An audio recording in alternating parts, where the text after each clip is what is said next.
New anime like Jujutsu Kaisen, Dandadan या फिर demon slayer, इनकी एनिमेशन जो है वो बहुत ज्यादा नेक्स्ट लेवल है। आपको हर एक फाइट में बहुत ज्यादा फ्लैशी एनिमेशन नजर आएगी और उन एनिमे की जो फाइट्स है उनको देखने में बहुत ज्यादा मजा आता है। और उसी की जगह अगर हम ओल्ड एनिमे ले लें like Naruto, Black Clover, Bleach, इज़ेक्ट्रा की स्टार्टिंग वाली एपिसोड्स, तो उनकी जो एनिमेशन है वो इतनी ज्यादा फ्लैशी नहीं है, लेकिन उनकी जो फैन बेस है वो न्यू जनरेशन एनिमे से ज्यादा स्ट्रॉन्ग है।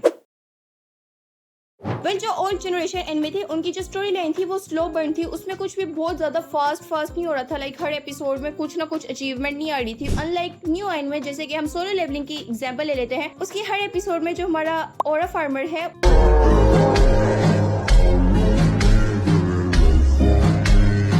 उसके पास कोई न्यू अचीवमेंट आ रही होती है, वो एपिसोड 3-4 में ही बहुत ज्यादा स्ट्रॉन्ग हो जाता है। वो कोई न्यू डंजन में जाता है और हमें पता होता है कि ये जीतेगा, लाइक ये हार नहीं सकता। क्यों? क्योंकि इसने ओरा फार्म करना है। और उसी की जगह अगर हम दूसरी तरफ ब्लैक क्लोवर ले लें तो हमें पता है कि जो आस्टा है वो वीक है, उसके पास जो मैजिकल पावर्स है वो इतनी ज्यादा स्ट्रॉन्ग नहीं है, बल्कि उसके पास बिल्कुल नहीं है। तो फिर हम उससे इतनी अच्छी फाइट एक्सपेक्ट नहीं करते। और हाँ, एंड में भी हमें यही चीज दिखाता है। लाइक आस्टा जो स्टार्टिंग वाले मिशन में है उसकी जो हालत थी वो बहुत बुरी हो जाती थी। और जो ओल्ड जेन एनिमे की जो कैरेक्टर डेवलपमेंट थी ना, उसमें फीलिंग्स होती थी। हमें फील होता था कि जो अगला बंदा है वो कुछ ना कुछ अचीव कर रहा है स्लोली। अगर हम ड्रैगन बॉल की एग्जांपल ले ले तो फिर जो कैरेक्टर था वो जब रेडिट से आया था वो उससे मर गया था। क्यों? क्योंकि वो वीक था, उन्होंने वीक दिखाया था, इस लेवल तक उन्होंने दिखाया हुआ था। फिर उसके बाद जो उसकी कैरेक्टर डेवलपमेंट हुई थी वो हमें नजर आई थी, ठीक है। लेकिन जो आजकल के एनिमे है उसमें मैं आपको सिर्फ चेंसर मैन की एग्जांपल दे दूं तो फिर आप लोग खुद समझ जाओगे। और यहीं से अगर हम विलेंस की बात करें तो फिर जो ओल्ड जेन के विलेंस थे वो वाकई में विलेंस लगते थे। लाइक जब माद्रा की एंट्री हुई थी वॉर में, तब फील आई थी कि देखो एक बड़ा सा विलन हमारे सामने आया है, अब जो हमारे कैरेक्टर्स हैं वो इससे लड़ेंगे। लाइक आजकल लोगों ने बेशक एनिमे नहीं देखा होगा, लेकिन हर किसी को पता होगा कि माद्रा कौन है और आइजन कौन है। मतलब कि सबको पता है कि ये जो बंदा है वो एक विलन है, क्योंकि उनसे विलन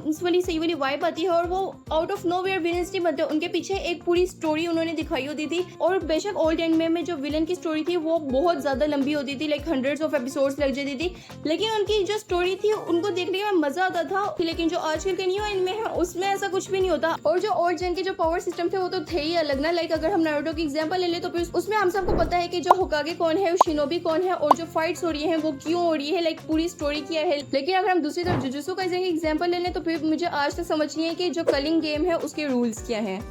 मैं ऐसा नहीं बोल रही कि जो ओल्ड जेन है वो बहुत ज्यादा अच्छे थे और जो न्यू जेन है वो बहुत ज्यादा बेकार है, नहीं ऐसा नहीं है। आजकल मैं ब्लैक क्लोवर को रिवॉच कर रही हूँ और ब्लैक क्लोवर रिवॉच करते हुए मुझे रियलाइज हुआ है कि जो ओल्ड जेन में थे वो कितने ज्यादा पीक थे। そうなんだってよ。思い込んだ上に曲がらねえこい。 और हाँ, अगर आपको इस वीडियो में से कोई भी चीज अच्छी लगी या फिर बुरी लगी तो फिर आप लोग उसके बारे में कमेंट सेक्शन में लिख लो, so that we can have a debate.